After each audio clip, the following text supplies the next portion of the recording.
Dan seterusnya marilah kita melihat sekilas pandang, sekilas perbicaraan kita tentang kepribadian kehebatan Umar Al-Khattab.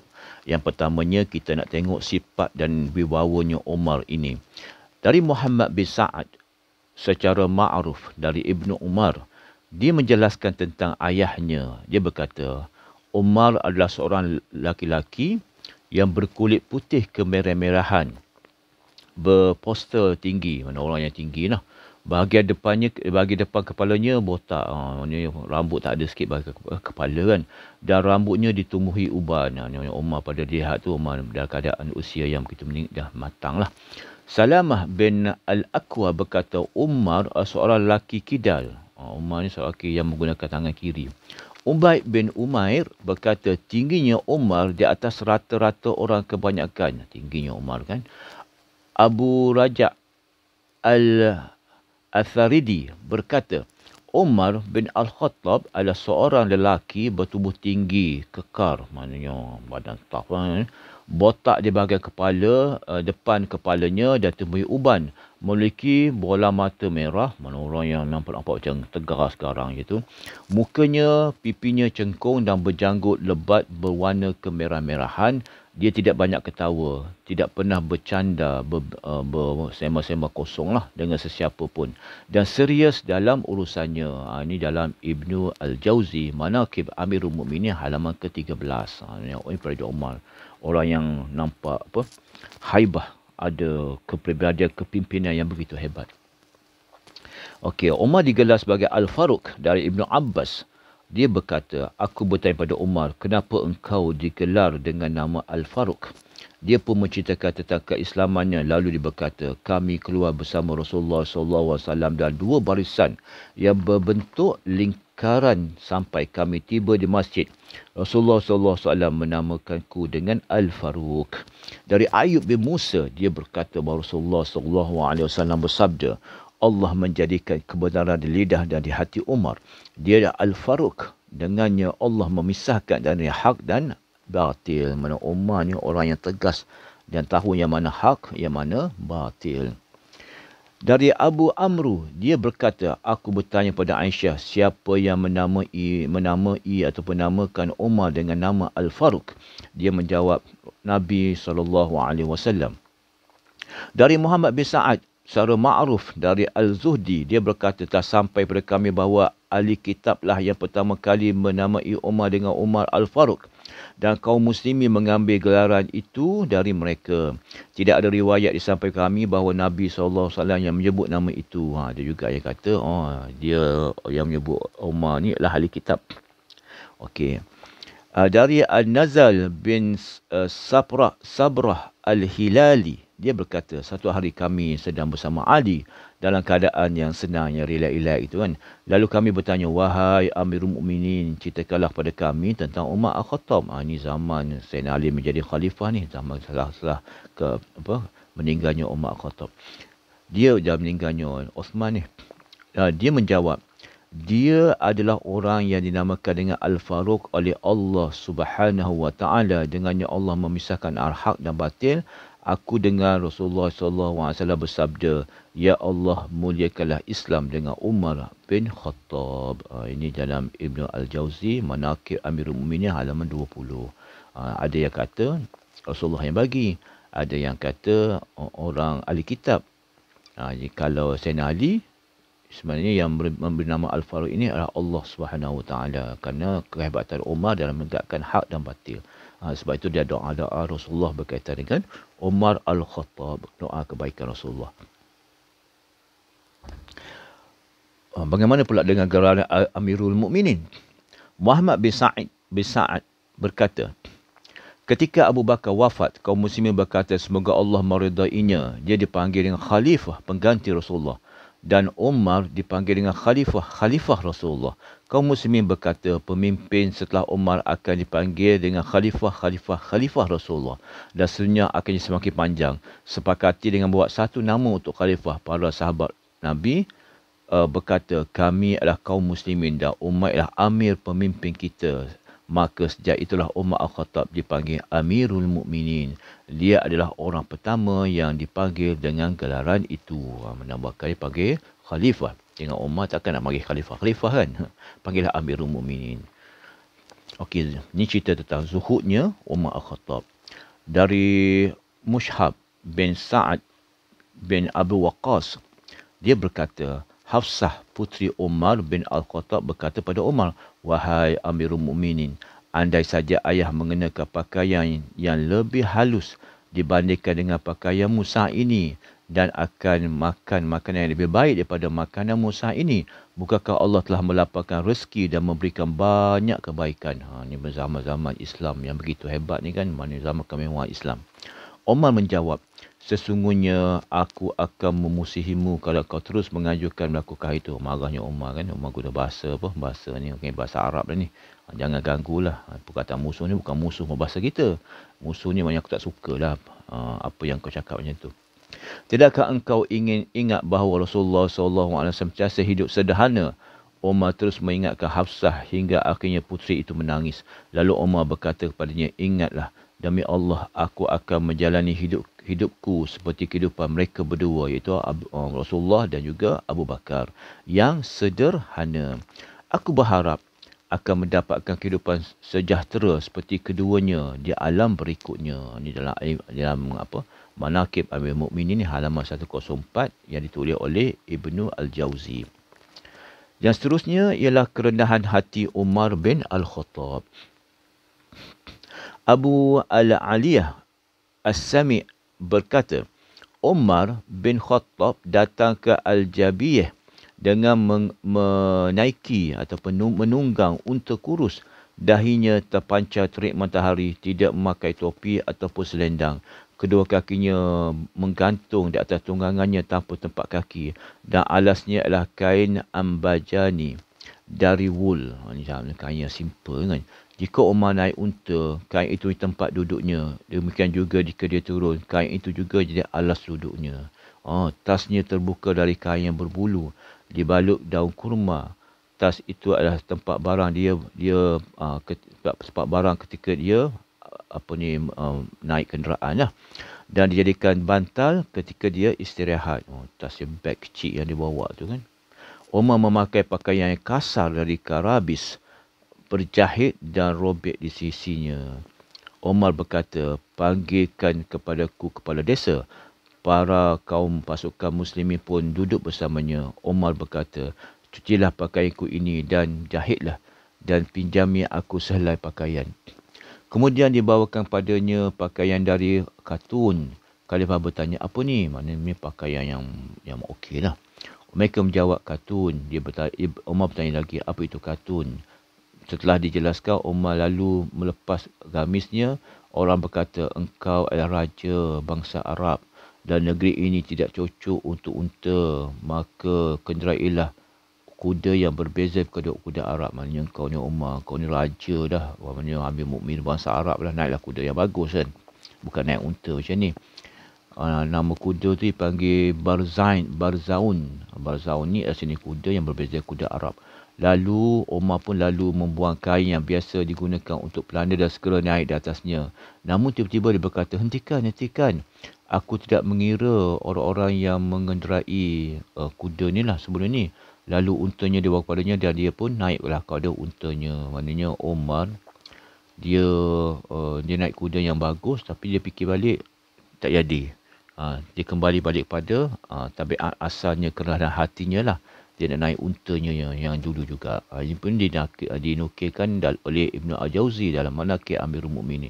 Mana Umar ni tetap orang yang sederhana lah. Walaupun zamannya tu, zaman yang kaya raya, yang mewah yang kita baca kan. Zaman yang begitu mewah dengan kemenangan hasil rampasan perang di zaman Umar Al-Khattab.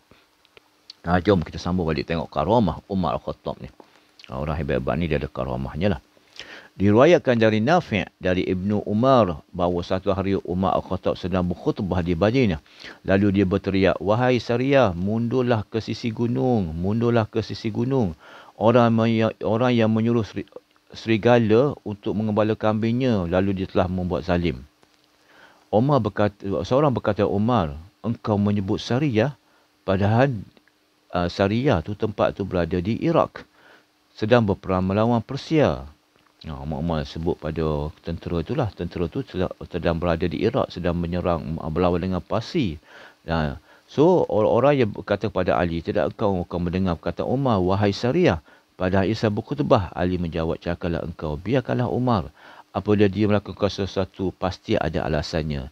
Tidak lama selepas itu, Sariyah datang dan berkata, aku mendengar suara Umar. Maka mundurlah ke sisi gunung. Maknanya Sariyah tu dia tengah melawan. Pada waktu tu Umar tiba-tiba Allah buka hijab pada Umar melihat tentang tentera kaum Islam itu dan ialah perlawan yang sengit kan. So Umar menjerit pada Sariyah tu untuk mundur supaya boleh menang dalam perlawanan itu tersebut. Dan suara Umar tu, Umar di Madinah tapi Sariyah sendiri mengaku dia dengar suara Umar itu di Parsi di Iraq. Ini adalah karamah yang daripada Sayyidina Umar Al-Khattab. Dan kita tengok Umar ni ada tak hadis-hadis yang diriwayatkan oleh Sayyidina Umar Al-Khattab? Umar meriwayatkan hadis dari Nabi. Meskipun dia sangat berhati-hati untuk meriwayatkan banyak hadis.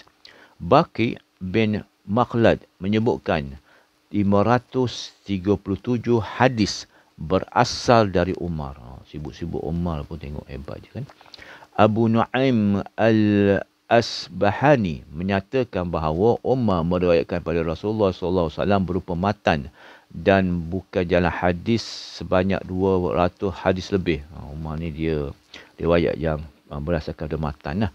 Adapun yang dikeluarkan dalam kitab Sahih seperti dalam Syahihain sebanyak 81 hadis menurut Ibnu Al-Jauzi dan yang muttafaqun alaih sebanyak 26 hadis. Diriwayatkan oleh Bukhari sendiri sebanyak 34 hadis. Muslim 21 hadis. Ini hadis-hadis Rasulullah Umar ni. Bukhari ada 34 hadis. Muslim ada 21 hadis.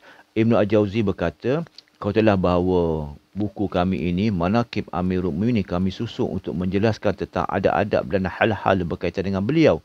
Bukan untuk menyebutkan hadis yang diriwayatkannya. Akan tapi kami memandang perlu menulis berapa hadis dan kami pilih 10 hadis yang berkaitan dengan zuhud yang diriwayatkan oleh Sayyidina Umar Al-Khattab. Ini ditulis oleh Ibnu Jauzi lah dalam Manaqib Amirul Mukminin halaman 126 hingga 128. Mana Umar ni sibuk-sibuk dia macam mana pun dia sempat juga meriwayatkan hadis daripada Rasulullah SAW. Mari kita mendengar pula pandangan-pandangan para sahabat tentang Umar Al-Khattab. Ni daripada Abu Bakar, macam mana Abu Bakar cerita tentang Umar. Ibn Al-Jauzi berkata, telah kami sebutkan dalam buku kami banyak pujian Abu Bakar kepada Umar Al-Khattab seperti ketika dia mewasiatkan khilafah kepadanya, iaitu saat dia ditanya, apa yang akan engkau katakan kepada Tuhanmu tentang pengangkatan Umar sebagai pemimpin kami? Abu Bakar menjawab, aku akan menjawab bahawa aku telah mengangkat orang yang terbaik. Mereka juga pernah bertanya, kami tidak tahu apakah engkau khalifah atau Umar. Abu Bakar menjawab, ialah khalifah jika dia masuk Islam lebih dahulu, dan banyak pujian lain yang tidak perlu disebutkan. Maknanya Abu Bakar ni sangat memuji Umar dengan kehebatan pada Sayyidina Umar. Tengok pula apa pandangan Uthman bin Affan. Ibnu Sirin berkata, Umar mensurat pada Abu Musa, jika suratku ini tiba, berikanlah kepada kaum muslimin tunjangan mereka, allowance mereka, bayaran pada mereka, kan, bayaran allowance lah, bayaran hidup, sara hidup. Lalu bawakan sisinya kepadaku melalui Ziyad. Abu Musa pun melakukannya. Lalu pada masa Khalifah Uthman menulis pada Abu Musa pada surah Umar. Ziyad datang bawa harta itu dan meletakkannya di hadapan Khalifah Uthman. Lalu salah seorang anak Uthman datang dan mengambil sedikit perak untuk dirinya dan pergi. Melihat hal itu, Ziyad menangis. Ketanya oleh Uthman, kenapa engkau menangis? Dia menjawab, aku datang pada Umar dengan bawa harta seperti yang kubawa kepadamu. Lalu salah seorang anaknya datang dan mengambil 1 dirham. Maka Umar memerintahkan agar mengambil kembali wang itu daripada anaknya, sehinggalah anaknya menangis. Sesungguhnya anakmu ini mengambil dari harta ini dan aku tidak melihat seorang pun yang menegurnya. Uthman kemudian berkata, sesungguhnya Umar melarang keluarga dan kerabatnya kerana mengharap reda Allah. Sementara aku memberi keluarga dan kerabat aku juga kerana mengharap reda Allah.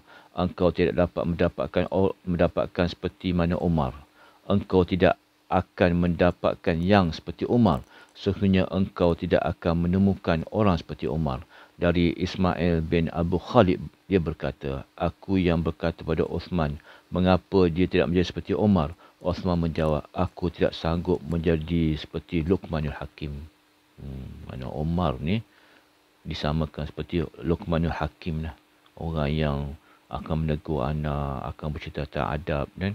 Dan Umar ni dia melarang keluarganya mengambil harta begitu-begitu saja kan, kerana mengharapkan redha Allah. Tengok Umar. Maknanya Umar ni orang yang zuhud lah sebenarnya. Kan? Dia banyak harta, dia zuhud, dia tak benarkan anak-anak dia ambil harta kerajaan kan. Itu kehebatan pada Sayyidina Umar lah. Itu pujian Osman kepada Umar. Osman kepada Umar, kita tengok pujian dia ialah bagaimana pujian dia tentang kehebatan Umar ini dalam mengawal harta-harta lah. So kita tengoklah pujian Ali bin Abi Talib. Ini penting ni. Supaya orang-orang yang taksubkan Ali, yang pro Iran kan, taksubkan Ali, memuja keluarga Ali, dia kena tengok Ali ni memuji Umar. Ibn Abbas berkata, seperti yang kita baca tadi lah, ketika Umar dibaringkan di atas katil dia ketika dia meninggal kan, lalu Ali pun masuk. Ali pun berdoa pada Umar kan, sesungguhnya Allah, semoga Allah mengasihi Umar. Ali berkata lagi, tidak siapa yang lebih aku cintai dibandingkan engkau, yang amalannya dapat aku tiru hingga aku bertemu dengan Allah. Demi Allah aku merasa engkau akan ditempatkan bersama orang sahabat, iaitu Abu Bakar dan ni kan. So dia nak supaya dirinya itu ditempatkan bersama dengan dua sahabat Rasulullah SAW, Abu Bakar dan Umar. Dan Ali kata, aku dengar Rasulullah SAW macam kita dah cerita tadi, aku pergi bersama Abu Bakar dan Umar. Aku masuk bersama Abu Bakar dan Umar. Aku juga keluar bersama Abu Bakar dan Umar. Hadis ini diriwayatkan oleh Imam Al-Bukhari dari Abdan dan Imam Muslim dari Abu Quraib, keduanya daripada Ibnu Al-Mubarak. Diriwayatkan juga dari Ja'far bin Ali bahawa Ali duduk di sisi kepala Umar yang wafat ketika ditikam. Apa kata Sayyidina Ali? Seperti mana diriwayatkan oleh Ja'far kan? Ja'far bin Muhammad ni. So Ali berkata, ini adalah manusia yang paling aku cintai dan aku berharap bertemu dengan Allah dengan membawa amalan seperti amalannya. Maknanya Ali declare bahawa Umar ni ialah orang yang paling dia cintai. Umar adalah orang yang paling dia cintai dan dia berharap kepada Allah bila Ali berjumpa dengan Allah di yaumul akhirat nanti, maknanya Ali akan bawa seperti mana amalan-amalan yang dia buat oleh Sayyidina Umar. Dari Ja'far bin Muhammad bahawa ayahnya berkata, bahawa Sayyidina Ali berkata, bahawa ayahnya berkata, ketika jasad Umar dimandikan, dikafarkan, lalu dibawa ke ranjangnya, Ali berdiri di sisinya dan berkata, demi Allah, tidak seorang laki-laki yang lebih aku cintai melebihi orang yang dikafan ini. Dan aku berharap memiliki amal ketika bertemu dengan Allah seperti amalannya. Kata Ja'far daripada ayahnya, daripada Muhammad lah ayahnya itu. Dia kata ketika Umar dimandi, dikafarkan, dia dengar sendiri Sayyidina Ali berkata, demi Allah, tidak ada seorang lelaki pun yang lebih aku cintai melebihi orang yang ini. Melebihi Sayyidina Umar lah. Ini hebat Umar kan. Ali pun respect sangat pada Umar. Dan kita tengoklah apakah pakaian dan minuman Sayyidina Umar ni. Ibnu Sya'bah menyatakan bahawa Yusuf bin Atiyah menceritakan kepada kami bahawa dia mendengar Malik bin Dinar berkata, ketika aku sedang melempar jamrah, tiba-tiba aku bertemu Nafi' Maula Abdullah bin Umar. Dia mengkhabarkan kepadaku dari Abdullah bin Umar dari ayahnya bahawa dia melihat Umar melempar jumrah dengan memakai kain yang terdapat padanya 12 tambalan, maknanya yang ditampal tu. Sehingga tambalan itu terbuka dari kulitnya bahawa ada yang ditampal 2 lapis. Lalu dia bangkit dapat duduknya, maka debu akan masuk dalam sesela tambalan itu. Tambalan ni Indonesian tampalan. Dikatakan ini adalah daripada Tarikh Al-Madinah, jilid yang ketiga, halaman 804 daripada Ibn Shib Al-Numairi. Maknanya Umar ni pakai baju yang penuh dengan koyak-koyak yang ditampal-tampal. Zuhudnya Sayyidina Umar ni. Dan keadaan yang kaya raya umat Islam. Adapun makanannya seperti sebut oleh hadis Umar bahawa ia tidak pernah makan samin kecuali campur dengan minyak dan tidak makan dari tepung, gandum kecuali campur dengan jawawid. Mana makanan yang orang biasa, orang miskin ni punya dia makan ni kan. Dia tak makan mewah, tak ada daging-daging, tak ada ni kan. Allah. Itulah yang dikatakan oleh Ibnu Manzur Lisan Al-Arab. Ini kehebatan Sayyidina Umar. Keseruan Papa Umar dalam Khattab dalam Al-Quran ni tengok. Umar ni dalam Al-Quran banyak beratkan tentang apa yang Umar kata tu Allah nukilkan balik dalam Al-Quran. Dari Anas radhiyallahu anhu dia berkata, Umar bin Al-Khattab radhiyallahu anhu berkata, pendapat kata sesuai dengan firman Tuhanku timbang Allah SWT tiga hal. Aku pernah berkata, wahai Rasulullah, andainya kita menjadikan makam Ibrahim sebagai tempat solat, maka turunlah ayat Quran dan jadikanlah makam Ibrahim itu tempat solat. Surah Al-Baqarah ayat 125. Sama seperti mana pandangan Sayyidina Umar. Sayyidina Umar juga pernah memberi pandangan, wahai Rasulullah, sesungguhnya orang yang berkunjung kepada isteri-isteri itu ada yang baik dan ada pula yang derhaka, ada yang kurang baik. Seandainya engkau menyuruh mereka untuk memakai hijab, maka turunlah ayat Al-Quran tentang hijab dan para isteri Rasulullah pun berkumpul kerana cemburu pada beliau. Maka aku berkata, boleh jadi jika engkau menceraikan kalian, maka Allah menggantikan dengan isteri yang lebih baik dibanding kalian. Maka turunlah ayat mengenai itu. Kan ini pernah cerita Rasulullah, isteri Rasulullah pernah berpakat-pakat kan, nak kenakan Rasulullah kan, bukan nak kenakan, bergurau lah tu, bergurau bila ramai-ramai isteri ni adalah bergurau macam tu kan. Dan benda-benda itu akan menyebabkan apa pandangan Umar tu, just sekali turunlah ayat-ayat yang berkaitan dengan apa pandangan Umar. Ni kita boleh tengok sedikit lah. Ya kan, Umar kata kalau keceraikan mereka Allah akan ganti dengan isteri baik, dengan lebih baik. Maka turunlah ayat-ayat yang menyokong pandangan Sayyidina Umar. Benda ni ada dalam riwayat Al-Bukhari sendiri. Maka di Madinah itu sendiri pun adalah masjid yang bukan Masjid Umar Al-Khattab. Siapa pergi Madinah nanti boleh carilah. Di manakah masjid yang diberi nama dengan Masjid Umar Al-Khattab.